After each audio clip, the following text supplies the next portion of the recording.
title po nitong pag-aaralan natin is about marriage in heaven. Now, alam niyo mga kapatid sa Panginoon, kung mapapansin po natin sa kasalan, ano po? Sa kasalan, mayroon po tinatawag na counseling, marriage counseling. At doon sinasabi sa atin kung ano yung mga bagay na dapat natin gawin. O, kailangan maging mabuti ka sa mapapakasawa mo, kailangan paglilingkuran mo siya, pagsisilbihan mo siya, magtatrabaho ka, maging mabuti ka sa kanya, maging tapat ka sa kanya. Kailangan hindi ka liliko, hindi ka kakanan, hindi ka kakaliwa. Kailangan matuwid yung ating ginagawa. Ibig sabihin po nito, this is our preparations for us to come in heaven. Amen. Hindi tayo makakapunta sa langit na basta lamang po tayo na I believe Jesus Christ. Enough? Yun na po yun, hindi po yun. So, nung Wednesday, meron po tayong topic about from the love of money to the love of Christ. Alam niyo kasi hindi po talaga tayo pwedeng maging so in love in Christ Jesus kung meron tayong ibang iniibig. Katulad po nung kanina narinig niyo po doon sa ating kapatid, ano po, sa testimony niya. Naging tapat siya doon sa kanyang asawa, hindi niya iniwanan, hindi niya pinagpalit, nakapokus siya doon. And then, parang napag-isip siya, bakit kay Christ, hindi ako ganun katapat?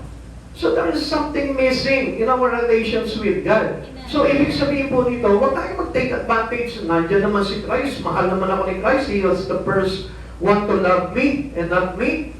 Parang ganun po yung sinasabi po natin, pero hindi po yun ang talaga.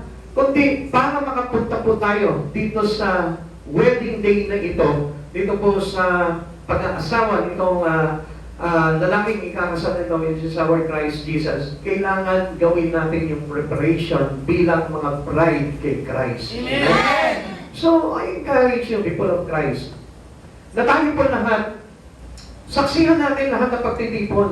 Huwag kayong tatamarin kasi pag tinamad kayo, sabi nga po ni Sister, pag nawala ka ng gana, ibig sabihin yun, losing your love. Para nawawala na yung pag-ibig mo. Tama po yun, tama po yun. Kasi pag iniibig mo, halimbawa sa isang tao, pag iniibig mo ang isang tao, very active ka dyan. Gusto mo, nakikita mo siya palagi, gusto mo, napapakinggan mo siya palagi, nakakausap mo siya. Pag nawala sa paningin mo, hinahanap mo siya. Amen? Amen. Isang dami naglalaro sa isip, ano yung ginagawa niya? Kumain na kaya siya? Naligo na kaya siya? Baka mamaya may kachat siyang iba. Di ba? Yung mga ganong mga kaisipan po natin. Kasi mahal po natin eh. Kaya ganon na lamang po tayo. No? Very so active yung ating spirito, yung ating feelings pagdating po sa Kanya. Ganon dapat tayo kay Christ. Amen. Ano kaya gusto ni Christ ngayon na gawin ko? Pinapanood niya kaya ako ngayon? Gusto niya ba na nagpe-pray ako ngayon? Ganun po tayo dapat para magkaroon tayo ng tinatawag na preparations for the marriage in heaven. Okay? Let's go into our study today. Marriage in heaven. Sabi po dito sa binasa natin, may nagsalita mula sa trono, purihin ninyo ang ating Diyos. Kayong lahat ng mga lingkod niya, maging dakila at haba, kayong may banal na takot sa Kanya. Pagkaray narinig ko ang animoy pinag-isang tinig na maraming tao, parang ugong na malaking talon, at dumadagundong ng mga kulog ang wika. Purihin ang Panginoon sapagkat maghahari ang Panginoon, ang ating Diyos na makapangyarihan sa lahat. Dapat tayo magalak at magsaya, purihin natin ang kadakilaan niya dahil nalalapit ang nakasal ng kordero. Makahanda na ang kasintahang babae, tayo po yan, ano? Pinagsuot siya ng malinis na puting-puting lino. Ang linong ito ay ang mabubuting gawa ng mga hinirang ng Diyos. Verse 9, at sinabi sa akin ng anghel, isulat mo ito ang mapalad ng inaniniyahan sa piging ng kasal ng kordero. Idinugtong pa niya, ito ang itunay na mga salita ng Diyos. So, ang nagsasalita po dito ang Diyos. Okay. We're going to a wedding. Tayo po lahat, kailangan magpunta po tayo dyan. Dahil tayo yung ikakasal eh. Hindi tayo kumagay parang kumbaga parang dumalo lamang po tayo, inanyayahan, ano po? Hindi lang basta, kundi tayo po yung magiging bride. At i-consider mo na, ngayon pa lamang, na tayo po yung ikakasal kay Jesus. Kasi kapag hindi mo i-consider that we are having our marriage in heaven with Christ, hindi mo talaga ipe-prepare yung sarili mo. Kung naghihintay ka lang, ay sana anligahan ako ni Christ, hindi po gano'n, ano po? Kasi may tendency doon na, ay hindi ako a-attend kasi Hindi ko feel. Pero kung ikaw yung kakasal, and you are so in love with Christ Jesus, sa palagay mo ba, hindi ka a-attend? Atin ka, excited ka kasi ikaw yung kakasal eh. Kaya nga malayo pa lang, minsan 2 months ago, 2 months before, nag-abala-abala ka na sa pagpe-prepare ng mga gagamitin, ng mga kailangan, at ang kailangan na ikaw mismo, piniprepare mo yung sarili mo. Ganun po dapat po tayo. Kasi from heaven, ito po yung mangyayari pagpanik po natin doon sa kalangitan. Ikakasal muna po tayo sa ating Panginoong Jesucristo. The marriage of the Lamb. Siya po yung Lamb of God. Siya po yung korderong ikakasal. While the tribulation rages on earth. Ang mangyayari po dito, tayo bilang naniniwala po tayo through pre-trib. Pag sinabi pre-trib, tayo po naniniwala na magkakaroon po muna tayo ng rapture bago po magkaroon ng tribulation. Yung tribulation is 7th year. So, ibig sabihin po nito, 7 taon na kapigatian, 7 taon na paghahari po ng Antikristo. Na tayo po lahat ay kukontrolin po tayo, wala tayong magagawa, even tayo, most especially tayo po mga Kristiyano na naniniwala kay Christ, tayo po yung uusigin po nila, kaya napakahirap po na mangyayari po dito sa mundo po na ito. At alam po natin na halos ganyan na po yung nagaganap, ano po? Kinakamada na po ng gobyerno, ng buong mundo, yung mga bagay na isa sa katuparan during tribulation. At sana po, tayong mangyari po yung tinatawag na pre-trib rapture. Na tayo po ay ipalit na ng Lord, i-judge na tayo sa harapan ng Panginoon para maikasal na po tayo doon sa kordero na ating papakasalan. Participants and plans for the marriage of the Lamb. Sino po ba dito mga kasali po dito? At sino po yung, ano po yung plano ng kasal ng kordero? Tingnan po natin, ano po? Mahirap po na tayo po yung makinig po sa umaga po ito at huwag po natin ito sayangin dahil mahalaga po ito kung ikaw mismo interesado ka, Lord, gusto ko sa langit. Kailangan po na mangyari po na maunawaan mo mabuti ito dahil kung hindi mo maunawaan to, kahit gustuhin man ni Jesus na ikaw ay dali niya doon sa langit, kung hindi mo alam kung ano yung dapat na i-prepare mo sa sarili mo, hindi po tayo madadala ng Panginoon sa langit. Now, tingnan po muna natin dito, yung ikakasal, the groom. Sino po itong lalaking ikakasal na to? Obviously, it is our Christ Jesus. Siya po yung nagpakasakit sa atin. Siya po yung nag-alay ng pag-ibig niya sa atin. So definitely, ito pong si Jesus Christ is eligible na maging group po natin at napaka-ideal po nito, alam natin. Compare with the man today. Yeah? Kung ikaw naghahanap ka ng Mr. Right, hindi ka makakakita talaga ng Mr. Right na yun. It's supposed to be kahit na napakagandang lalaki niya, tall, dark, and handsome yan, pero meron pa rin kapintasan po yan. But this groom is perfect. Napaka-perfect po nito at wala na po tayong hahanapin pa. Kaya, why not be in love to Him? Kung halimbawa, sa mister mo ngayon, sa boyfriend mo ngayon, nag-in love ka, how much more dito kay Jesus? Kung yung boyfriend mo, sabihin po natin, hindi siya kagwapuhan, hindi po siya katangkaran, hindi siya kakilisan, o hindi siya kumagay parang kabaitan, pero na-in love ka sa kanya.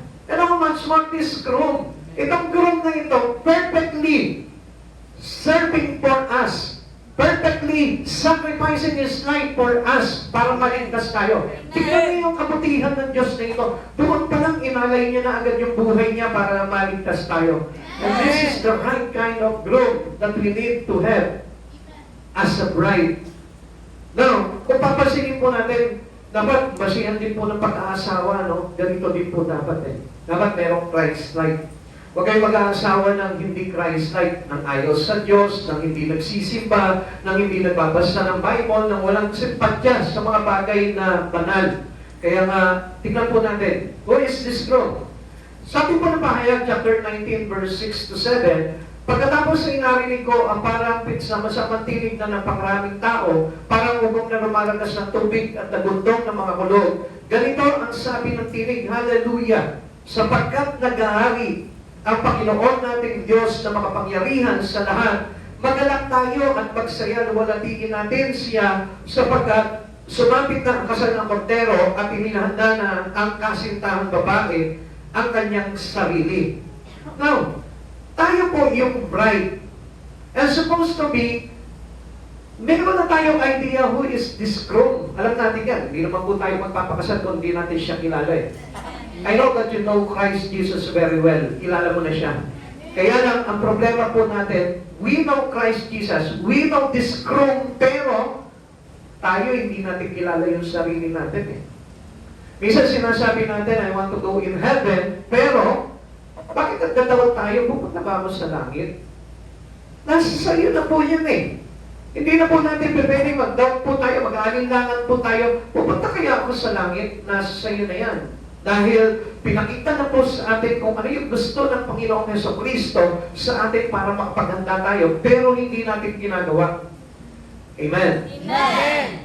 The groom obviously is Jesus. Si Jesus Christ yan. Kaya nga, we need to know Him well. Kailangan na makilala natin todo ang ating Panginoong Jesucristo. Kasi hindi po tayo tatanggapin doon sa tahanan niya. Kung tayo po mismo, hindi tayo makakasunod o hindi tayo mai-inlove sa Kanya. At kailangan na ang pagka-inlove ni Jesus sa atin ay ganun din yung pagka-inlove mo sa Kanya. Kaya nga kapatid sa Panginoon, tignan nyo marami po sa atin nagtataksil po tayo sa ating Panginoong Jesucristo. Why? Because we choose other things, some other time we choose this one. Kung minsan, mas pinipili natin yung ibang bagay, pinagpapalit natin si Jesus. Samantalang ang gusto natin, pagdating ng araw, mauwi ako doon sa tahanan ng aking Panginoong Jesucristo. Pero hindi tayo nagiging tapat sa Kanya. Kailangan tayo po mismo maging faithful tayo sa Panginoon. Sa ating pamumuhay dito, dapat tayo po mismo, kailangan na ipakita natin our faithfulness to Him. Amen. At hindi po kailangan na para bagang nawawala sa isipan natin siya, nawawala sa puso natin siya, sa bawat araw, hindi natin siya nag-iisip, naaalaga. Hindi po tayo in love sa Panginoon. At hindi po tayo pakakasalan ng ating Panginoong Jesucristo. Hindi tayo pwedeng makarating doon sa kasalan na mangyayari doon sa langit pagdating ng araw. Sabi po dito, kaya po siya yung groom po natin sapagkat siya po yung kordero ng ating Diyos. Sabi nga po ni John the Baptist called Him the Lamb of God. Sabi ng John chapter 1 verse 29, kinabukasan nakita ni Juan si Jesus na lumalapit sa Kanya. Sinabi niya, tingnan ninyo, siya ang kordero ng Diyos na nag-aalis ng kasalanan ng sanlibutan. So dapat lamang natin na pakasalan itong groom na ito.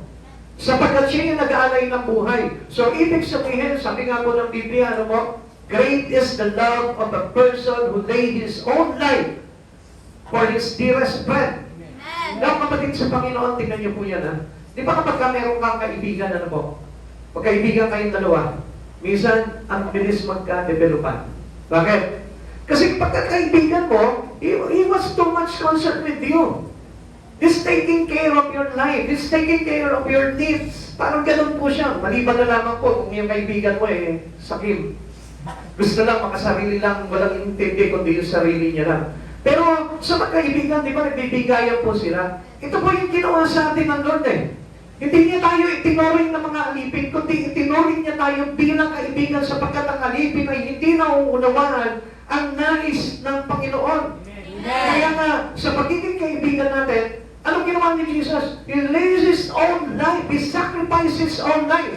Ibigay niya yung buhay niya para sa iyo. Para patunayan niya sa atin na tayo ay mahal na mahal niya. It's so much in love with us.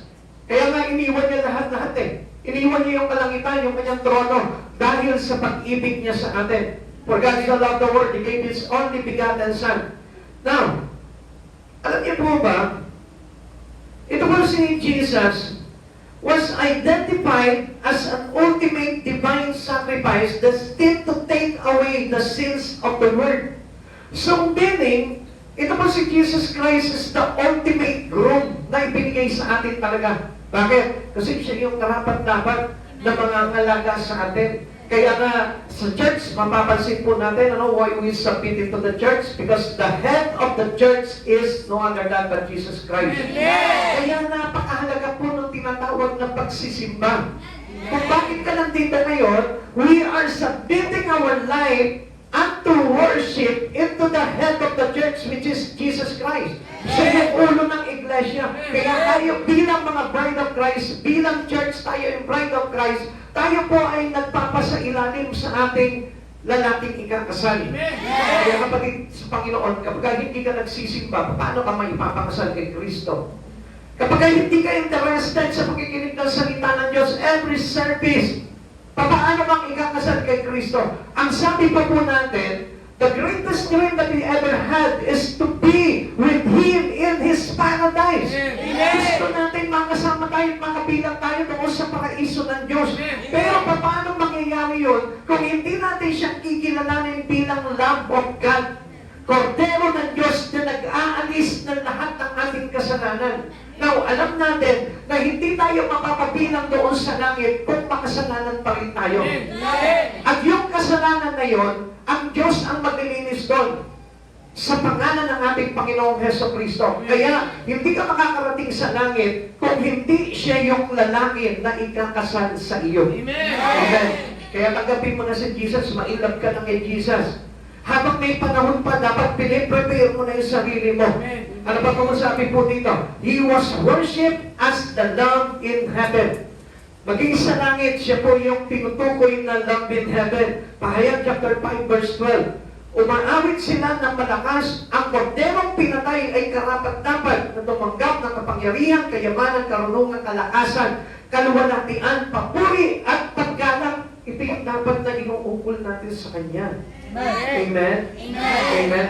Baka nga sa taong minamahal mo na, iukol mo na ito eh. Pero ang tanong dito sa Diyos, na tumubos sa atin, sa kordero na pinatay para sa atin, nagawa mo na ba itong bagay na ito? Naipakita mo na ba sa Kanya na siya yung kapangyarihan, siya yung kayamanan, karunungan, kalakasan, kaluwalhatian, papuri at paggalang na ipadama mo na ba sa Kanya yun?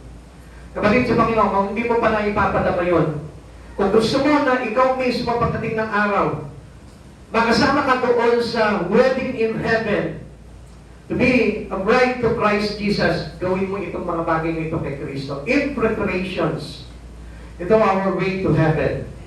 Huwag mong hindi gagawin itong mga bagay na ito. Kaya nga, ina-encourage ko kayo eh. Maging active po tayo sa mga bagay na ginagawa patungkol sa Panginoong Jesucristo. Huwag kang ginagawa. Huwag tayo masanay doon sa dati na religion lang tayo, religious person ka lang, na okay na yung mga empty rituals, okay na yung nagsisimba lang ako. Hindi po yun ang kailangan na managig sa atin.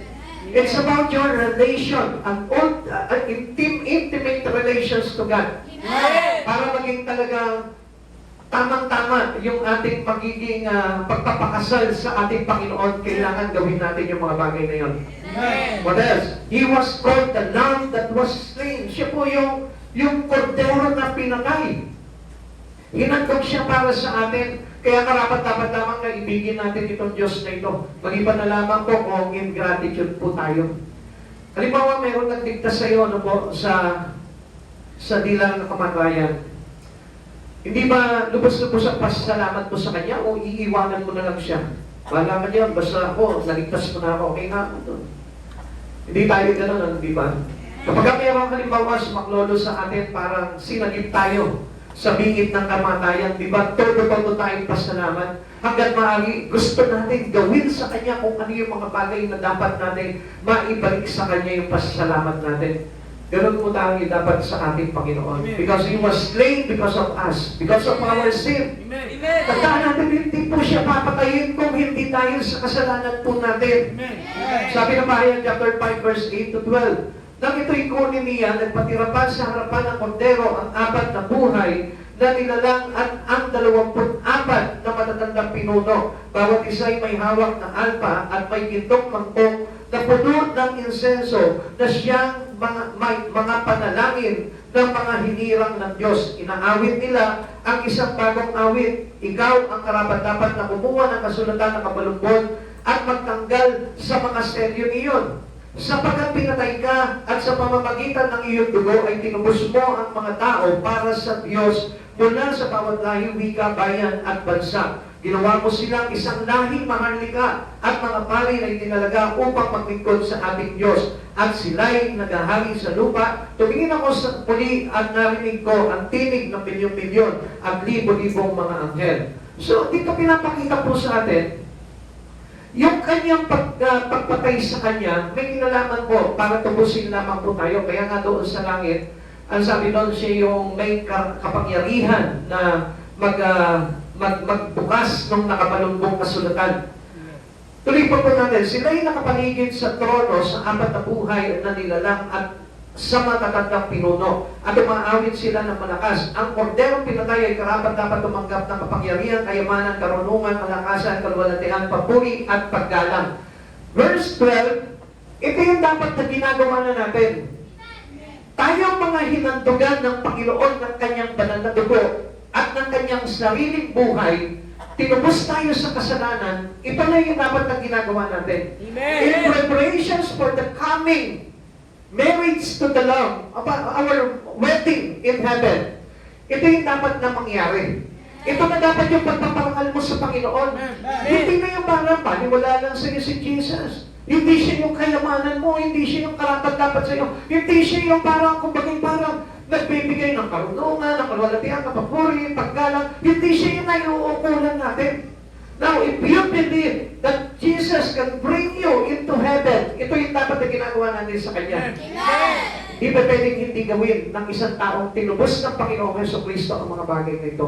Hindi kailangan na sa atin po mismo bilang tinubos tayo sa pagkakasala, sa banal na dugo ng ating Panginoong Jesucristo, hindi pa pwedeng hindi ganito yung treatment natin kay Jesus. Kung ang trato mo lamang sa Kanya yung tagapagpala ng buhay mo, I tell you, napaka-worst ng kalagayan mo.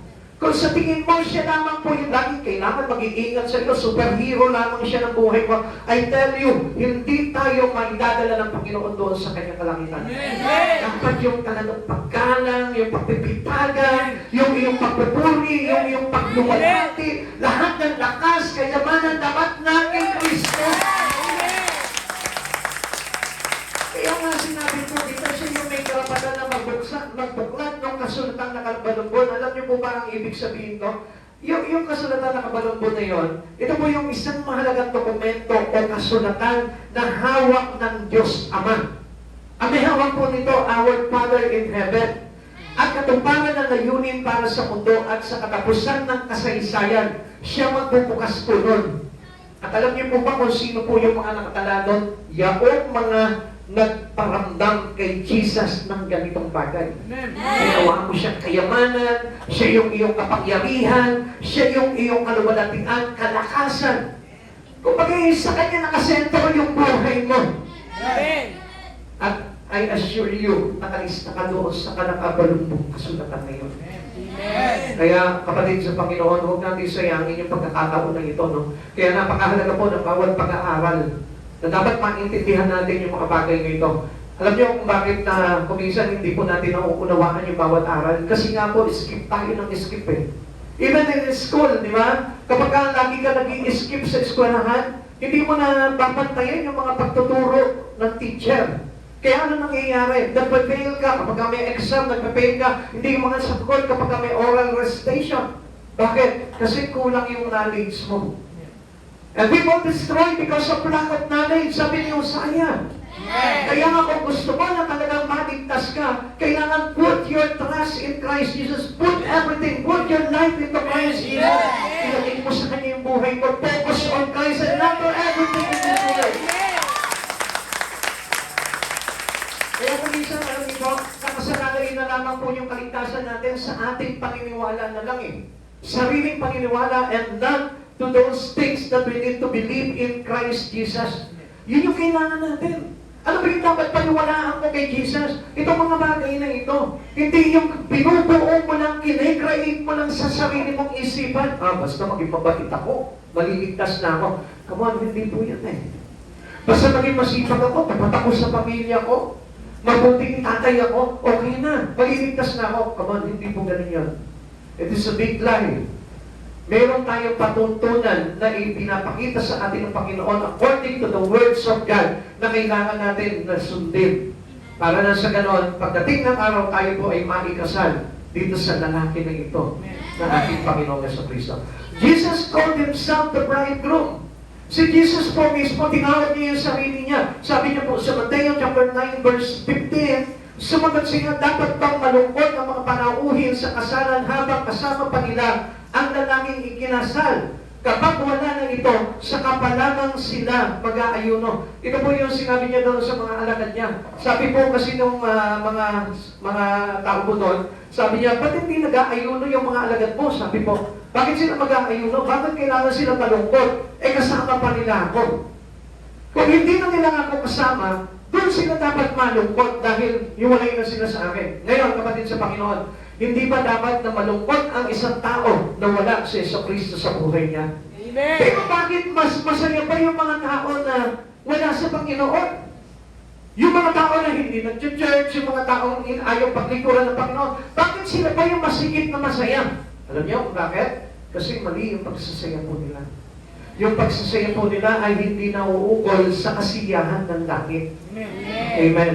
Na kung saan napakinggan po nila dito na libo-libo, milyon-milyon yung nagdiriwang, nagpupuri sa ating Diyos na dakila. Kaya nga kapatid sa Panginoon, dapat pagkakasama mo si Jesus sa buhay mo, magsaya ka palagi. Tingnan mo yung matabi mo ngayon. Diba? Kung minsan, mas masaya pa siya kapag halimbawa nasa lakwan siya eh. Minsan kapag nag-shopping siya, doon siya masaya. Ay, ganda nito. Gusto ko ito. Doon siya nagiging masaya eh. Ay, ganda nito ang blouse na ito. Gusto ko ito. Masaya ako dito. Ganun eh. Pero pagka nakikinig ng salita ng Diyos, ang lungkot-lungkot. Amen? Sabi po sa atin ng Biblia, when 2 or 3 gather together in His name, He is on the midst of us. Jesus is there. So, dapat hindi ka masaya. Amen? Tingnan mo yung katabi mo. Kaya malungkot, walang pera eh.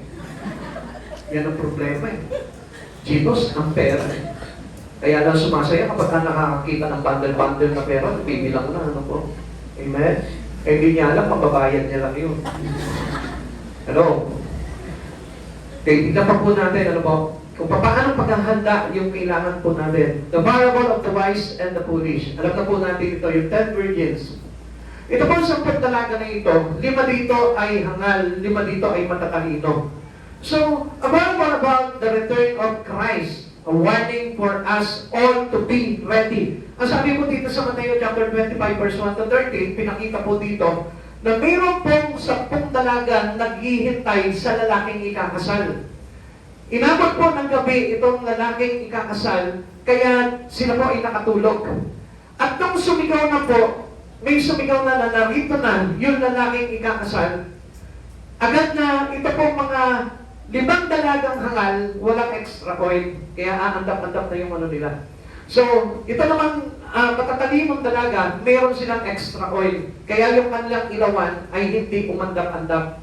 Kaya nung sumigaw na po ito, nariyan na ang lalaking kakasal, inabutan po itong mga 5 babae na wala pong langis na extra, kaya bumili sila. Kaya pagdating ng lalaking ikakasal, napagsara po sila ng pintuan. And what does it mean? Pag hindi tayo prepared about the things in the spirit of our relations to God, I tell you, mapagsasarahan tayo ng pintuan ng langit. Hindi tayo papapasukin sa kaharian ng langit. Ang ibig sabihin po dito, it is your preparations to become ready. Amen. Kasi sa isang iglap, darating ang Panginoon. Sa isang mata, darating ang Panginoon, yung hindi namamalayan ng tao. Kaya nga, obviously, ang pagbabalik ng Panginoon, walang sino man nakakaalam. Alam niyo kung bakit? Kasi gusto ng Lord na ito, mag-prepare ka by your own decision. Amen. Yung hindi ka mag-prepare dahil, uy, bukas na pala darating ng lalaking ikakasal. Doon na lang ako mag-prepare. Mamayang gabi na lang. Tapusin ko muna itong mga agenda ko. Kapatid sa Panginoon, hindi po ganun. Kaya nga sabi ng Lord, maram ng tayong may ginagawa. Saan? Sa ating Panginoon. Amen. Let's stay busy in our life doing things for Christ Jesus. Huwag ka masyado maabala sa mga bagay sa sanlibutan na ito dahil pag dumating ang Panginoon na ikaw ay abala doon sa mga bagay na walang kinalaman sa Diyos, I tell you, you will be caught at the act na wala sa Panginoon. Amen. Dapat tayo po, para naman tayo, na halimbawa, tayo po ay busy in fellowship with God, tayo ay busy sa pakikinig ng salita ng Diyos, tayo po ay busy sa pag-share ng words of God. Yun ang sinasabi sa ating mabutan tayo may ginagawa. Yun yung tinatawag na extra oil of the lamp. Amen. And supposed to be, they considered the wise virgins. Yun ang kailangan po natin, kapatid sa Panginoon. Huwag mong katamaran itong mga bagay na ito. Tingnan mo. Pansinin niyo, mga kapatid sa Panginoon, mas marami pang masipag, maglinis at magwalis ng kanilang bakuran kaysa magpunta sa church. Amen. Itong oras na ito, lumabas ka, magpunta ka sa bawat baryo, sa bawat barangay, makikita mo sila, nandun lang, nagwawalis. Oras ng pagsamba sa Panginoon, naglalaba. Oras ng pagsamba sa Panginoon, namamalengke. Walang time for the Lord.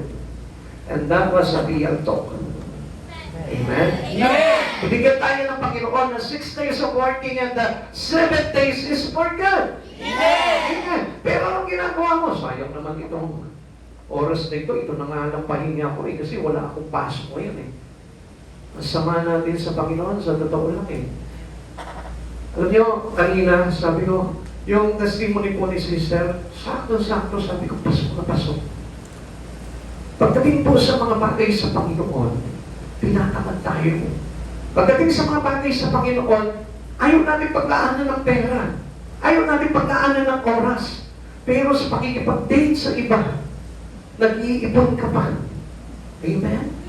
Hindi ko nga napasabi kay Sister, kababae, tao mo, ikaw ang nag-iipon. Dapat ang lalaki ay may sagot doon. Sorry na, Sister. Amen? Huwag kang makikipag-date, halimbawa, tapos yung kadate mong babae ang gagastos sa'yo. Hallelujah, mahabaging Diyos, mag-impiyerno ka sana. Ano? Totoo naman po yan Saan kayo nakakita ng gano'n? Amen? Basahin niyo sa creation. Ang lalaki ay magtataguyod sa babae. Amen? Amen. Kaya nga hindi po dapat gano'n. Okay, ba't ba tayo yung napunta doon? Kinorek ko lamang po yun po. Pero ang kailangan po talaga natin, may time tayo para sa Lord. Amen? At yun po yung ating paghahanda sa ating Panginoon. Sabi po ng Mateo 25 verse 13, pagkatapos nito ay sinabi ni Jesus, kaya't magbantay kayo sapagkat hindi ninyo alam ang araw o ang oras man. Hindi lang basta magbabantay ka, no? Tagal naman ni Christ, tagal naman. Ang ibig sabihin ng pagbabantay po natin, gumagawa. Amen. Nagpapakasipag sa mga bagay sa Panginoon. Ngayon, kapatid sa Panginoon, kung sa tingin mo wala kang kasipag-sipag sa mga bagay sa Panginoon, huwag mong isipin na makakarating ka sa kalangitan. Dahil ang gusto talaga ng Panginoon, being a wise virgins, madatnan po tayo ng laging maliwanag yung ating sisidlan ng liwanag. Amen. Yung ating lampara. Amen. Amen. Alam niyo, ang pagkakaiba po dito, sa kasal dito sa lupa, alam natin kung kailan Pero itong kasalan na ito na magaganap sa langit, hindi natin alam kung kailan. Kaya nga, we must get ready and prepared palagi tayo. Kaya nga, nagpapantay po tayo sa bawat oras, sa bawat araw. Sabi nga dito, huwag tayo matatang tulog. Tingnan mo yung matabi mo ngayon. Tingnan yung magawa na sa Panginoon, natutulog pa. Sorry po. Amen? Sabi mo sa katabi mo, ito na nga yung paggawa natin sa Panginoon, natutulog ka pa rin. No. Yung iba niya matatahin, Pastor, kasi pagod ako kagabi, dami kong mga pilan, ang dami kong mga nilaban. Eh, alam mo na, sasambang na ngayon Kaya nga yung iba, kapag ini-invite mo, sabihin mo, pagod kasi kami sa trabaho kahapon. Nagbilad kami ng palay, nagtanim sa bukid. Yan ang problema natin Ang dami nating dahilan. Mamaya papakita ko sa inyo yung mga dahilan na yan. Tignan niyo kung pwede po sa Panginoon yung bagay na yan. Walang dahilan pagdating sa Panginoon. Sa pagsamba natin sa Paginoon, kailangan pagka nag-iiyahan ka ng Panginoon, punta ka agad doon. Amen? Amen? Hindi po kasi nila alam po itong mga bagay na ito. Kasi nga, ayaw nila magbigay po talaga ng time sa Panginoon. And that was a foolish virgins. Yun po yung mga hangal na dalaga na hindi po talaga nag-prepare na sarili po nila for the incoming wedding of the Lamb of the Lamb of God. An outpouring of praise as the wedding begins. Tignan niyo po ito, halos talaga bumuhos talaga sa langit. Alam niyo kung bakit? Kasi ito rin yung pinakakaabangan sa langit. Yung mga church na ikakasal kay Jesus, tayo yung church, tayo po yung mga taong mga believers sa Panginoon, tayo po yung church na po. Pahayag chapter 19 verse 6, pagkatapos ay narinig ko ang parang sama-sama tinig na napakaraming tao, parang ugong na rumaragas ng tubig at naguntong na mga ulo. Ganito ang sabi ng tinig, Hallelujah! Sapagkat naghahari ang Panginoon nating Diyos na makapangyarihan sa lahat. So nagpupuri sila kasi nandun yung mga babaeng ikakasal, tayo po yun, the church. A time for heaven to be glad and rejoice. Ito na yung kumbaga kagalangan sa buong kalangitan. Ano po? Alam niyo po ba, kaya nga sabi po ng Biblia, mayroon mang isang makasalanan magbalik loob sa Panginoon, libo-libo ng salaksak anghel sa langit na nagdiriwang. How much more kapag kumpleto na po tayo doon. Milyon-milyon, libo-libo na mga mananampalataya. Ikakasal na, haharap na dito sa lalaking ikakasal na ito. Gaano kaya yung kagalakan na nag-uumapaw doon? Amen? Parang hindi mo nararamdaman, ano? Kasi you have no idea about this. Kaya nga sabi ko nga po sa inyo, ang napakadelikadong bagay na maghahatid sa iyo sa impyerno is not about your sin. And what is this? Your being a lack of knowledge about the truth. Kasi yung sin, it was already defeated by Christ. Wala na yung stick ng kamatayan na yun eh. Wala na yung lason ng kamatayan sa buhay ng tao. Bakit? Kasi tinubos na tayo ni Jesus. Pero, alam niyo po ba kung ano po yung bagay na maghahatid na lang sa atin sa impyerno? Yung kawalan natin ng kaunawaan at kaalaman sa mga bagay na nais ng Diyos. Yung tinatawag ng God's will, yung kalooban ng Diyos. People destroyed because of lack of knowledge. Marami ang nawasak dahil sa pagpapawalang bahala nila. Na sa pagpapaliwala nila sa ating Panginoong Jesucristo. Kaya nga sabi ko nga po sa inyo, pahalagahan niyo yung mga bagay para sa Panginoong Jesucristo. Maraman, magandaraman, dukhaman, maralitaman, o mga mayayaman man, kailangan nagpapahalaga sa ating Panginoon. Kaya nga, alam niyo, ang gusto ng Panginoon po talaga dito, yung mga taong nagtatangi sa ating Panginoong Jesucristo. Time for heaven to be glad and rejoice. Ito yung panahon na masaya-masaya ang kalangitan. Sabi ng Bahayag 19 verse 7, magalak tayo at magsaya, luwalhatiin natin siya sapagkat sumapit na ang kasal ng kordero at inihanda na ng kasintahang babae ang kanyang sarili. Tayo yung kasintahang babae. Dapat nakahanda ka na ngayon. Dapat you are being prepared about the things na pagharap mo sa Panginoon, maayos ka na.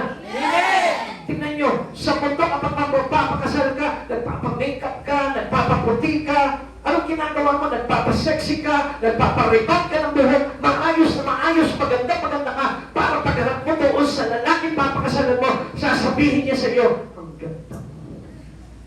Amen? Amen? Pero din kay Christ, naghahanda po tayo. Dahil sagana sa kagalakan, nag-uumapaw na kagalakan ang sasapitin sa kalangitan. Number 2, tingnan po natin itong bride. Tayo po yun. Church. The bride is the church. That is why we need to get ready. Kaya nga kailangan tayo magandang lahat. Ano po? Kaya huwag masasabihin, lang naman ako nagsimba dito sa church na ito eh. Baka naman hindi ako kasama dito. Hindi ka kasama sa langit. Yan nga po yung minsan na hindi tinuturo sa mga church. Tinuturuan lang sila, okay, magpakabuti tayo, magpakabalik tayo, maging matulungin tayo, basta lagi ka lang nagsisimba. Yun ang yung tinuturo sa atin. Pero, yung tinuturo sa atin na kailangan tayo po mismo, magkaroon tayo ng repentance, pagbalik loob tayo sa Panginoon, gumawa tayo sa Panginoon, yun yung mga bagay na hindi nakakalimutan po sa atin. The bride, sabi po ng verse 7 to verse 8, magalak tayo at magsaya, luwalhatiin natin siya, sapagkat sumapit na ang kasal ng kordero at ihanda na ng kasintahang babae ang kanyang sarili. Binihisan siya ng malinis at puting lino. Ang lino ay ang mabubuting gawa ng mga hinirang ng Diyos. Ano po itong puting lino na ito? It is the robe of righteousness of God. It is Jesus' Spirit. Kailangan mabalutan tayo ng Espiritu ni Jesus. Hindi lang basta gumagawa tayo, hindi lang magiging mabuti tayo, hindi lang tumutulong tayo, kundi papaano po ba ito? Kailangan maging Christ-like tayo. Yung bihis natin pag humarap tayo kay Kristo. Amen. Sapagkat walang sino man makakapasok sa kaharian ng Diyos kung hindi tayo hahatulan na tayo ay sa Kanya. Amen. Lahat tayo darating tayo, haharap tayo sa hatol ng Panginoon. Kaya nga kung mapapansin po natin, ang dami sumasala sa aral, hindi naman ganyan. Bakit? Kasi nagkikreate tayo dito sa utak lang natin ng mga aral. Samantalang yung mga aral talaga na dapat natin pag-aralan ay sinabi na ng Biblia. Kaya kapatid sa Panginoon, kung hindi ka maniniwala sa mga bagay na ito, I tell you, yan yung magiging kapahamak mo. People destroy because of lack of knowledge. Kaya huwag tayong huhugot ng kaalaman lamang dito sa sariling utak natin. Huwag tayong hahaka lamang na sinabi ng ganito, ito yung alam ko, ito yung ganito. Hindi yun ang kailangan natin. Kailangan natin is the Word of God. Sapagat ito yung totoong karunungan na kailangan nandito sa ating isipan. Amen? Amen? Kaya nga kung gusto mo rin, nabalutin ka ng puting lino na yun, kailangan you are submitted into the God's will, doon sa kalooban ng Panginoon, sa karunungan ng Diyos, doon sa kaalaman na binibigay sa atin ng Panginoon. Amen? It is about the righteousness. Paano tayo magiging righteous kung hindi tayo nakasakop dito sa Biblia? We cannot achieve righteousness of Jesus kung hindi nakabase sa Biblia, sa salita ng Diyos, yung bagay na pinamumuhay natin. Kaya sabi nung lola ko nung araw, basta maging mabait lang ako eh. Okay na, basta maging mabuting tao lang ako, okay, pabalik na ako sa langit. Hindi yun yung sabi ng Biblia eh. Hindi tayo maliligtas sa ating mga sariling gawa naman. Kundi by the grace of God, by the grace of Christ Jesus. Sa kagandahan, loob at biyaya tabag ng ating Panginoon, doon lamang tayo naligtas. Kaya kapatid sa Panginoon, huwag tayo mag-create dito sa isipan natin ng ibang aral. No other gospel required into every believers. There is only one gospel. It is the gospel of Christ Jesus. Yun lamang. Wala nang ibang gospel. Wala nang ibang mabuting balita. Kay Jesus lamang yung mabuting balita. At sa Kanya lang tayo hahango. Kaya nga minsan, alam nyo, nakakalungkot dito, maraming tao, sila mismo gumagawa ng sarili nilang gospel. Amen? Pag tinanong mo sa kanila, bakit hindi ka nagsisimba? Eh kasi kahit naman hindi ako nagsisimba, nasa puso ko na ang Diyos eh. Galing ano? May sarili silang gospel. Maintindihan naman ako ng Diyos kung hindi ako nagsisimba kasi pagod ako sa trabaho ko eh. Tingnan nyo na, nag-create tayo ng ibang gospel. Samantalang nasabi ng Panginoon sa atin, sige first, at kingdom of God. Pagsulipan natin ang higit sa lahat, pagharian tayo ng Diyos, unahin natin ang Diyos sa buhay natin. Amen. Put that first.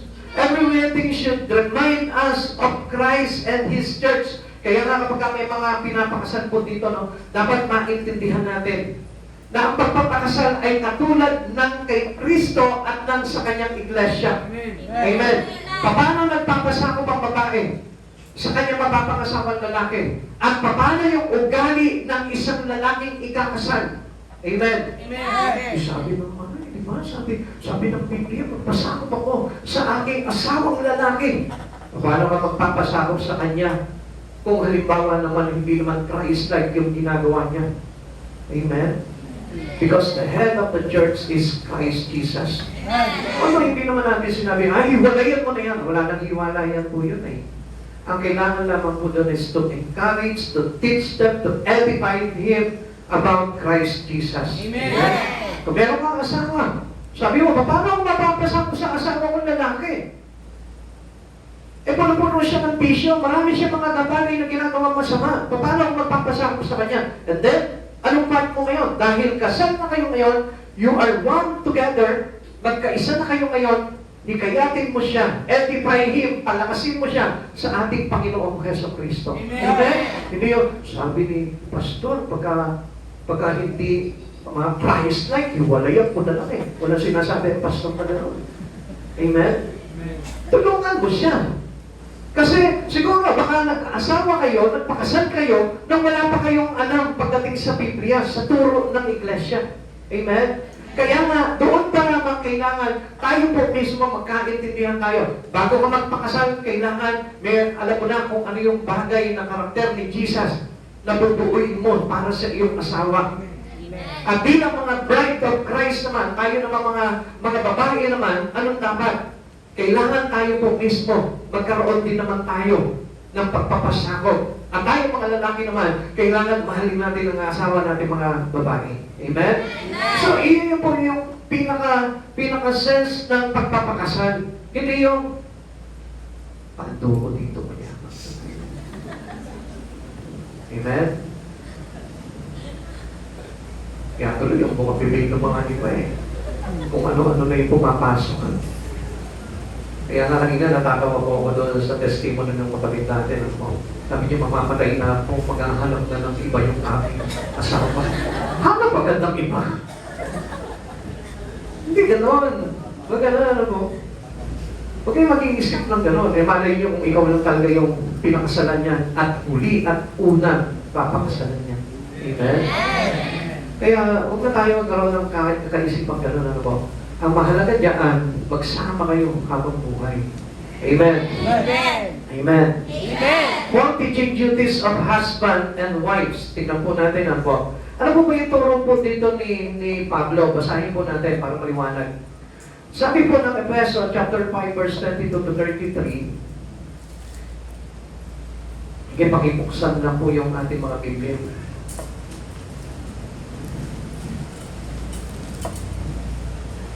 Sabi po ng 5 verse 22 to 33.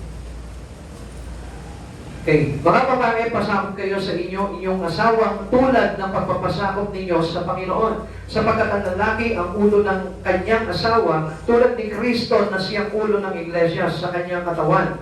At siya ang tagapagligtas nito. Kung paanong masasakop ni Kristo ang iglesia, gayon din naman ang mga babae dapat pasakop ng lubusan sa kanilang asawa. Mga lalaki, ibigin ninyo ang inyong asawa, gaya ng pag-ibig ni Kristo sa iglesia. Inihandog niya ang kanyang buhay para rito. Upang ang iglesia ay italaga sa Diyos matapos linisin sa pamamagitan ng tubig at ng salita. Ginawa niya ito upang maiharap ang kanyang sarili sa ang iglesia marilal, banal, walang batik at walang anumang dunis o kulubot. Dapat mahalin ng lalaki ang kanilang asawa tulad ng sarili nilang katawan. Ang lalaki nagmamahal sa kanyang asawa ay nagmamahal sa kanyang sarili. Walang taong namumuhi sa sarili niyang katawan. Bagkus ito'y pinapakain ng inaalagaan gaya ng ginagawa ni Kristo sa iglesia. Tayo mga bahagi ng kanyang katawan dahil dito, iiwan ng lalaki ang kanyang ama't ina at pagsasama sila sa kanyang asawa at sila'y magiging isa. Isang dakilang katotohanan ang inihahayag nito. Ang kaugnayan ni Kristo sa iglesia ang tinutukoy dito. Subalit, verse 33, subalit tinutukoy rin sa bawat isa sa inyo, mga lalaki, mahalin ninyo ang inyong asawa gaya ng inyong sarili. Mga babae, igalang ninyo ang inyong asawa. Yun po yung kumagay parang tinuturo sa atin ng Panginoon doon. All drawn from Christ and His bride, the church. Lahat po yan patungo kay Kristo. Ang pagpapakasal kailangan patungo kay Kristo. Ganito po yan. Pag ikaw nag-church ka, dapat patungo kay Kristo. Amen. Because someday, we become a bride of Christ. Kaya kailangan yung buhay po natin was drawn to Christ Jesus. Patungo kay Kristo yan. Itinutulak tayo kay Kristo. Hindi po dapat na umaniyaw. Amen. Hindi dapat tumatalikod. Hindi dapat salawahan. You must be faithful to your church because the church must be faithful to Christ Jesus. Amen. Walang ibang inihahain sa Kanya sa church. Anong pinapakain sa atin ni Jesus? Words of God. Kapag ang isang simbahan, ang isang iglesia, iba ang ipinapakilala sa inyo, hindi si Jesucristo, ibig sabihin niya sa iba ka pinapakasan niyan. Sabi dito, all drawn from Christ and His bride, the church. So, ibig sabihin, dapat ang pinupuntahan mo sa church, hindi kung anong bagay, kundi dapat si Jesucristo.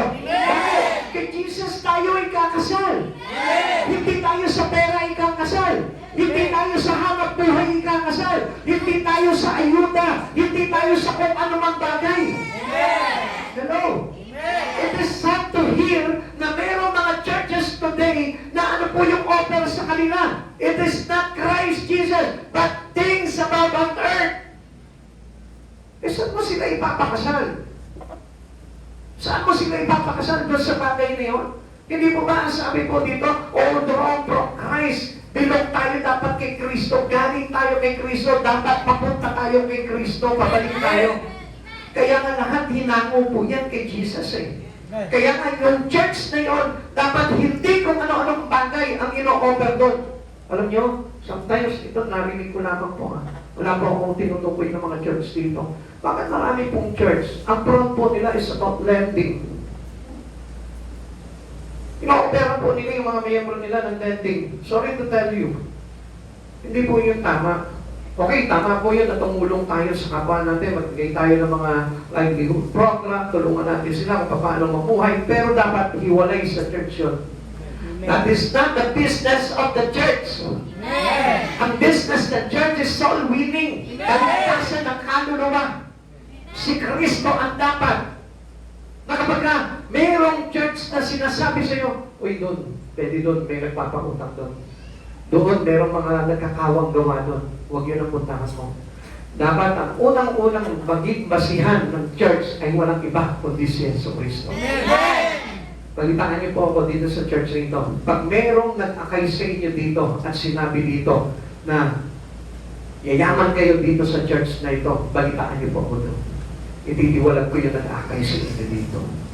Bakit? Kasi ang totoo lang, ang nagpapala talaga ng buhay mo lang iba si Jesus. Kaya nga, huwag tayo mag-offer ng other gospel. Kundi si Jesus lamang po yung ayaw man nila, tanggihan nila. Wala tayo pananagutan doon. Tanggapin na nila, praise God, dahil si Jesus yung tinanggap po nila. Amen. Lagi natin tandaan yan.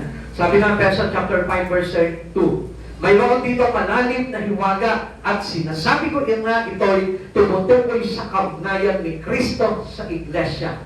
Kaya pa rin sa Panginoon, as a bride, kailangan ang buhay po natin ay tumutukoy sa kaugnayan kay Yesu Kristo.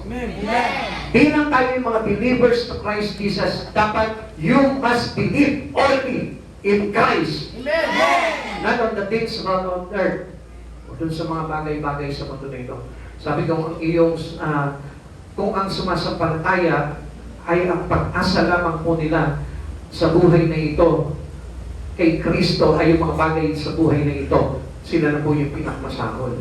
Kaya nga, ang pag-aasawa po ay hango po ng ating pagpapasakop sa ating Panginoong Jesucristo. Meron po ba dito na magpapakasal? Dapat ang maging sentro ng inyong kasalan ay si Kristo. Hindi kayo magsasama dahil lang sa pera. Hindi kayo magsasama dahil lang sa kung anong bagay, kundi magsasama kayo dahil kay Kristo. Dahil pinagbuklod kayo ni Kristo. Sa hirap at ginawa, sakit at kalusugan, sa buhay at kamatayan, kailangan magsama kayo dahil si Kristo ang dapat na maging sentro. Amen? Hindi yung dahil lang sa mahal niyo yung ngayon, yung isa't isa, hindi naman si Jesus yung naging source ng inyong pag-iibigan. Wala po yun.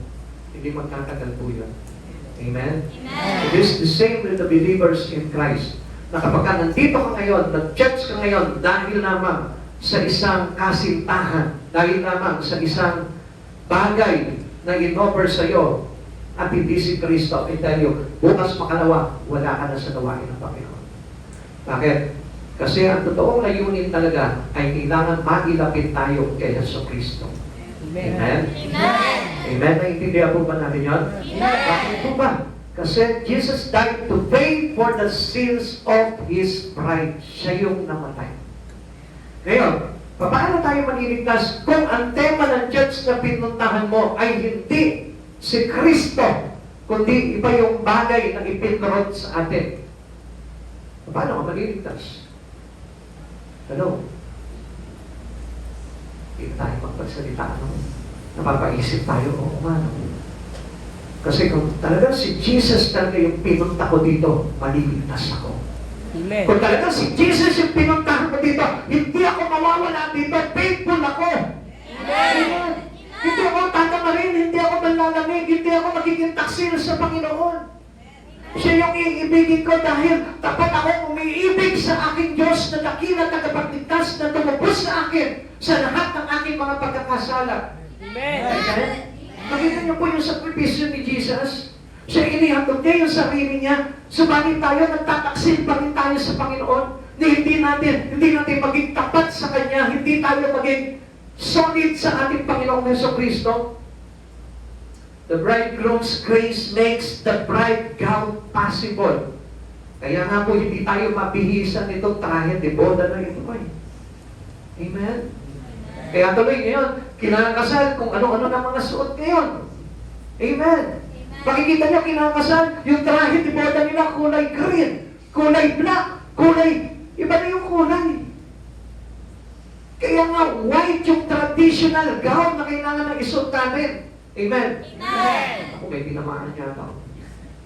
Sino dito yung nagsuot ng trahe de boda, ibang kulay. Akala niyo, walang connection po yun, ano po? Para magandang na, para fashionable ng thing. Fashionable, wala naman si Kristo. Hello? Amen? Amen. Dapat ang ikakasal na babae ay all in white. Amen. Di ba simbolo na naman po yun? Simbolo nga yun, pero may kinalaman kay Yeso Kristo. Amen. Sige, tignan po natin. The bride's gown is made of fine linen. Na ibig sabihin nito, the fine linen is the righteousness of sin. Yung pagiging matuwid natin. Yung pagiging busilak natin. Yung pagiging malinis natin. Bakit? Paano ba tayo naging malinis? Dahil tinanggap natin si Jesus. And that was a fine linen. Si Jesus mismo yun na isinuot sa atin. Yung gown na isusuot sa iyo. Yung bridal gown na yun, walang iba kundi si Jesus yun at dapat malaman mo yun sa pag-aasawa. What we live in time, we were in eternity. Sabi ko sa atin dito. So kung halimbawa, marunong ka mag-ganchilyo, no? Ginaganchilyo mo yung damit mo, yung buhay mo. Ibig sabihin, ikaw yung gumagawa ng iyong eternity. Amen? Amen. Kaya nga mas maganda, suotin mo yung righteousness ni Jesus para na sa ganun. Siya yung maging eternity mo. Amen. Kaya nga, huwag na natin baguhin po yung nakakis na natin sa Panginoon. Dahil yun yung nakasaad po sa kanyang aral. And last, the reception. Saan po ba mangyayari itong kainan na ito? The marriage supper of the Lamb. Tignan po natin. Sabi ng verse 9, at sinabi sa akin ng anghel, isulat mo ito, pinagpala ang mga inanyayahan sa kasalan ng kordero, itinungtok pa niya. Ito ay tunay na mga salita ng Diyos. Sino nagsalita dito? Ang Diyos.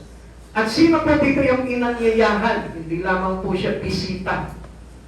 Amen? Kundi siya mismo yung ikakasal. Kaya nga kung bisita ka lang doon, hindi ka makakapasok sa loob.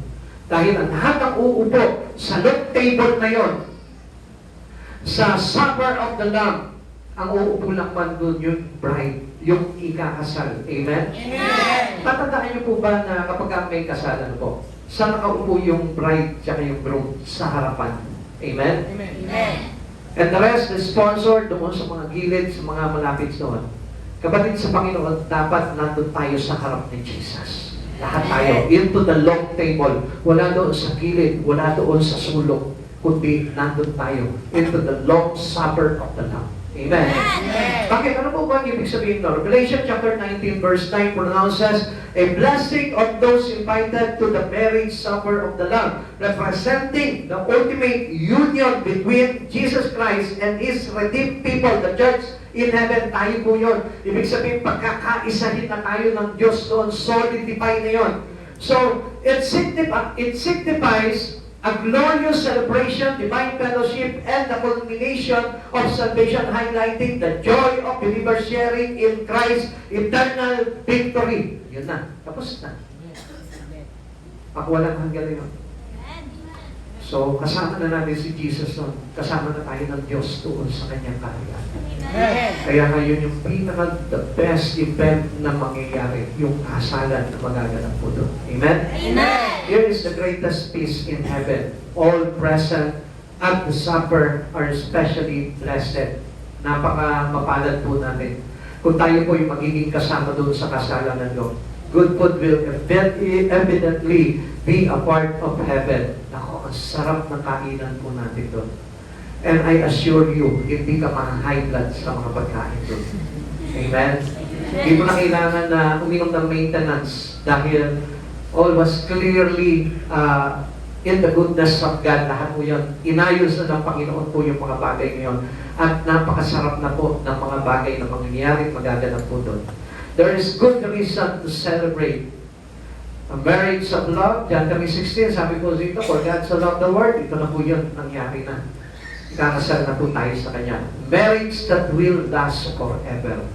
Hindi po ito katulad ng minsan nangyayari po dito, no? Napakasakit na nangyayari dito. Mag-asawa, naghihiwalay, nagpapakanal po sila, pinawawalan na nila ng visa yung kasal po nila. Pero, alam niyo po ba sa Lord, hindi po kailangan po yun. Kung sa tao ba pwede po yun, pero sa Lord po, hindi po pwede na po yun. Dahil yun po ay isang papel lamang po na pinipirmahan. Pero this time, yung covenant po natin is to our covenant God, which is siya po yung talagang nagtatag sa atin para pagpukludin po tayo. Amen. Kaya, kailangan po tayo po mismo. Maging tapat po tayo sa Panginoon. Ngayon pa lamang, maging tapat tayo sa ating Panginoon. Our Lord's invitations to the marriage supper. Tingnan po, ito po yung sinasabi ko sa inyo. The Holy Spirit still inviting, many are still making excuses. Nag-aanyaya po sa atin naman ng Espiritu Santo. Ginagamit niya po yung mga tao. Ginagamit niya yung kanyang mga mananampalataya din para maipahatid po sa atin yung paanyaya ng Diyos. Pero ang nakakalungkot po dito, many are still making excuses. Nag-excuse pa rin sila, hindi ako pwede ngayon. Abala ako ngayon, marami akong gagawin ngayon, maraming thesis, maraming project, maraming mga exam, maraming. Dami talaga, kaya hindi naliligtas. The poor, the lame, the lame, and the blind are still welcome. Lahat tayo. Mga kapatid sa Panginoon. Sabi po ng Luke chapter 14 verse 16 to 24. Ito na po tayo magtatapos. Sumagot si Jesus, isang lalaki ang naganda sa isang malaking salo-salo at marami siyang inaniya. Ito yung sinasabi ko po sa inyo. If we always keep on excusing ourselves into the invitations of God into His church, tingnan niyo po kung pwede po talagang mga excuse natin, yung mga reason natin. Nang dumating ang oras ng handaan, inutusan niya ang kanyang alipin at ipinasabi sa mga inanyayahan, halin kayo, handa na ang lahat. Ngunit nagdahilan silang lahat. Ang sabi nung una, nakabili ako ng bukid at kailangan ko itong puntahan. Kayo na sana ang bahalang magpaumanhin sa akin. Tuloy po natin. Sinabi naman ng isa, nakabili ako ng 5 magkapares na baka at kailangan ko masubukan sa bukid. Ang mga iyon, kayo na sana bahalang magpaumanhin sa akin. Verse 20, sinabi naman ng isa, ako'y bagong kasal, kaya hindi ako makakadalo. Bumalik ang alipin at ipinalita ito sa kanyang Panginoon.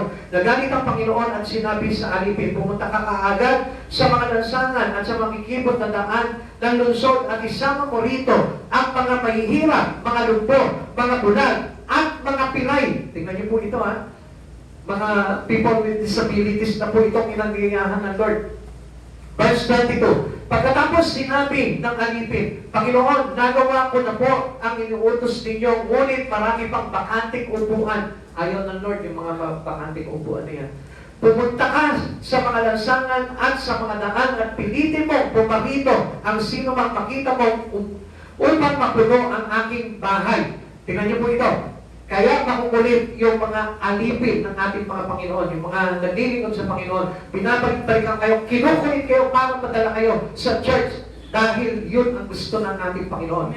Verse 24, pakinggan nyo, kapag hindi tayo nagpaunlak sa Panginoon, tignan nyo kung ano yung magiging outcome po ng pagtanggi natin.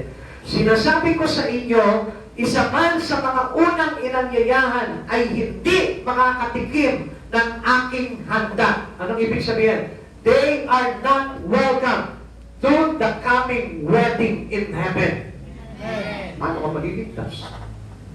Tinatanggihan mo yung paanyaya sa iyo ng Lord sa pag-church, sa mga Bible study, at kung saan mga bagay na inaaniyahan ka ng Panginoon.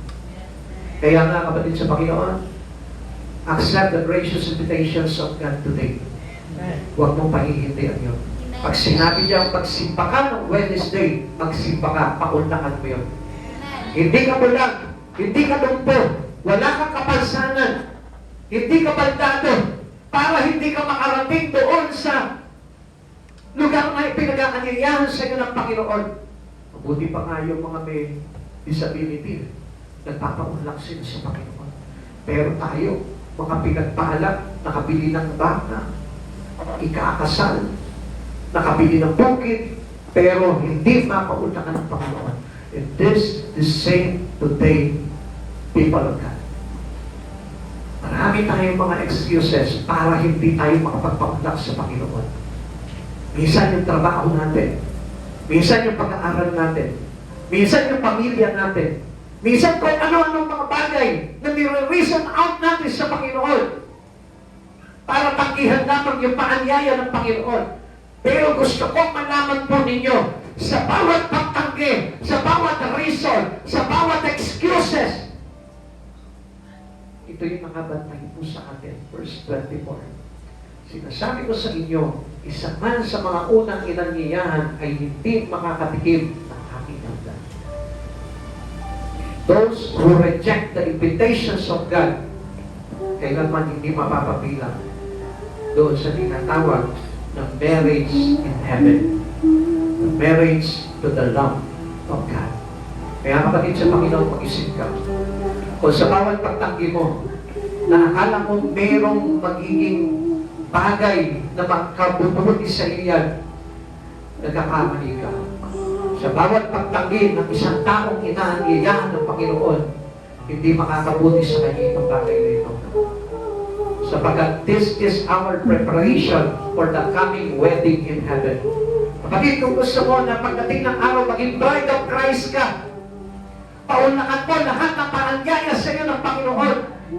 Sapagkat ngayon pa lamang kailangan naghahanda na ang lahat ng mga mananampalataya, ang lahat ng mga kumikilala kay Jesucristo para sa darating na malaking event sa langit, yung ating kasalan sa ating Panginoon Jesucristo. Mag-isipan mo, kapatid sa Panginoon. Kung tama ba na ako'y tumatanggi sa bawat paanyaya, ako ba'y tumatanggi sa bawat pagtitimon? Tingnan mo, sapagkat yan ang gusto rin mangyari ng Panginoon sa atin, na maisip mo na ang bawat paglibad, na ang bawat pagbabaliwala sa mga paanyaya ng Panginoon, hindi mo alam. Ito yung naglalagay sa iyo na para pagdating ng araw ay hindi ka mapabilang sa kasalang pangyayari doon sa kalangitan sa ating Panginoon sa Kristo. Ihanda mo yung iyong sarili. Dahil ngayon pa lamang tinuturuan tayo ng Panginoon para mapabilang tayo sa malaking kasalan na mangyayari. At yun ay nakasalalay ang kaligtasan ng bawat isa. Tayo po lahat magsitayo sa Panginoon. Yakin mo ako palapit sa piling mo. Bakit hindi mo ilagay yung buhay mo sa malaking pag-ibig mo kay Kristo? Bakit hindi mo mahalin ang todo itong Panginoon sa Kristo sa buhay mo? Para lang sa ganon, pagdating ng takdang panahon sa pagbabalik ng ating Panginoon sa Kristo, ay mapabilang ka sa mga babaeng ikakasal sa kordero ng Diyos na nag-aalis ng lahat ng ating kasalanan. Pag-isip ka, kapatid, sa Panginoon. Kung ang dahilan ng pagtanggi mo sa paanyaya ng Panginoon ay ang iyong kayamanan, pag-isip ka. Kung ang dahilan nito ay iyong kabalahan sa mundong ito, pag-isip ka. Kaya nga ayaw ng Lord na tayo po'y manatiling naglalabing sa pag-ibig ng ating Panginoon. Doon, gusto ko sa oras na ito, pag-isipan mo ang mga bagay na ito. Sa oras na ito, tignan mo kung talaga totoong naniibig ka sa Diyos. Kung totoong iniibig mo si Jesucristo sa buhay mo. Ibigin mo ang Diyos na higit sa lahat. Ibigin mo siya ng unang-una sa iyo. Ibigin mo siya ng tapat. Ibigin mo sa Kanya yung pag-ibig mo. Ibigay mo sa Kanya yung buhay mo. Ibigay mo sa Kanya lahat-lahat. Sapagkat karapat-dapat na ang Panginoon na ito at tumanggap ng talagang totoong pag-ibig ng bawat mananampalataya. Mahal kita, walang iba, Panginoon. Mahal kita, wala nang iba sa buhay ko. Mahal kita, higit pa sa aking trabaho. Sa saya ng Mahal kita, higit pa sa aking pag-aaral. mo.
Naalala ko po yung isang kwento po na nabasa ko.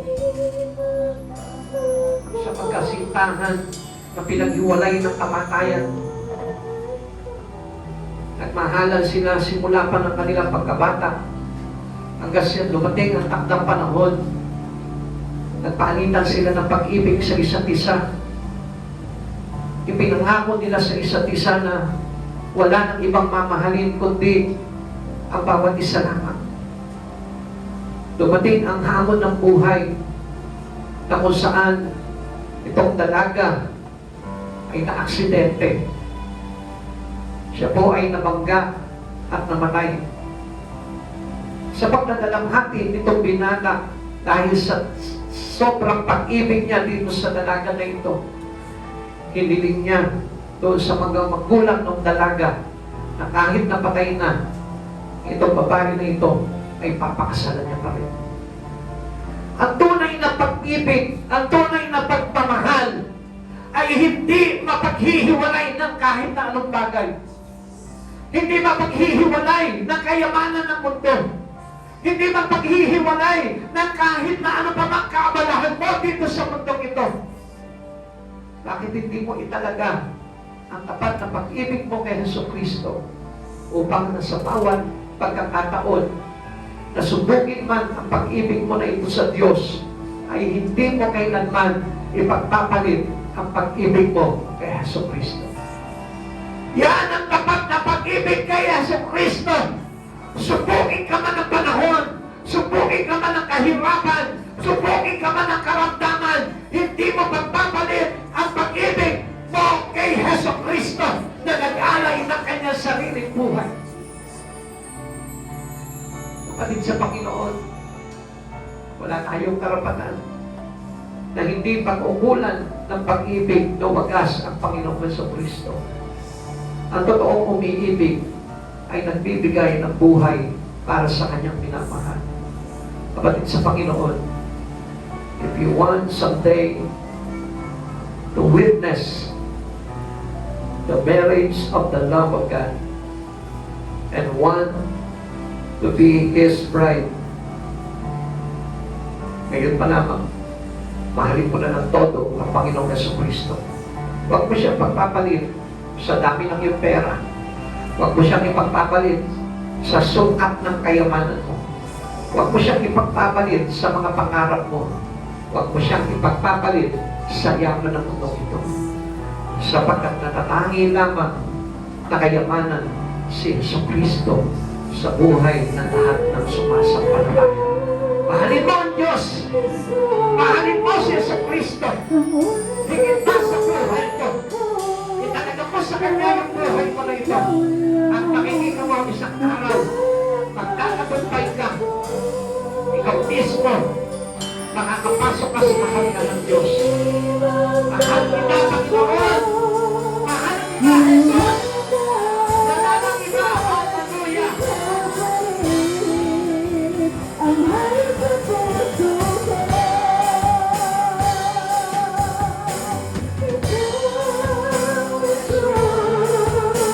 Ang hari sa buhay ko ay ikaw lang. Ang kalakasan ko. Hindi ang pagbabago. Ano man ang dahilan ko, ikaw pa rin. Ang hari sa puso ko. Ama naming Diyos, nagpapasalamat kami. Tinuruan mo kami umibig sa iyo ng tapat.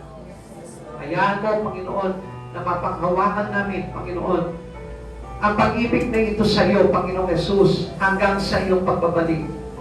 Upang ang pangako ng iyong pagbabalik na isasama mo kami sa iyong kaharian ay maganap sa buhay ng bawat isa sa amin na narito ngayon.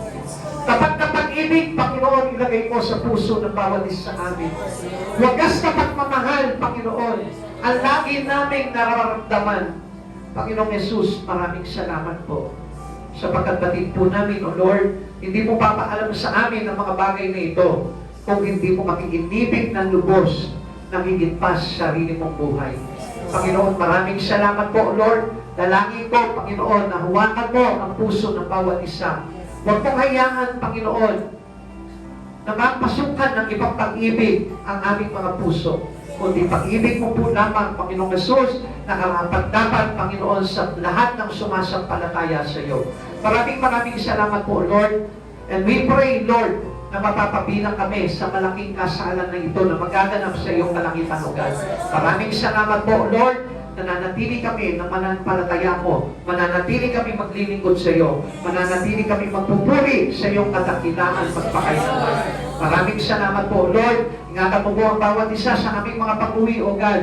Hayaan mong ikaw yung Diyos na maluwalhati na magdala sa amin, sa aming mga tahanan, at sa aming mga pupuntahan, O Lord. Ligtas mo kaming dalhin, Panginoon, sa aming mga pupuntahan, O God, upang nang sa ganun, O God, Lord, walang anumang gawa ng kaaway ang mga panay po dito. Maraming salamat po, dakilang Diyos. Salamat sa iyong biyaya. Salamat sa iyong mga salita. Salamat sa iyong dakilang pag-ibig na iyong inihandog para sa amin. Salamat na marami sa iyo po namin ibinabalik ang kapurihan karangalan. Sa tanging pangalan mo po lamang in Jesus' name. Amen. Amen. God bless you all po. Maraming po kayo.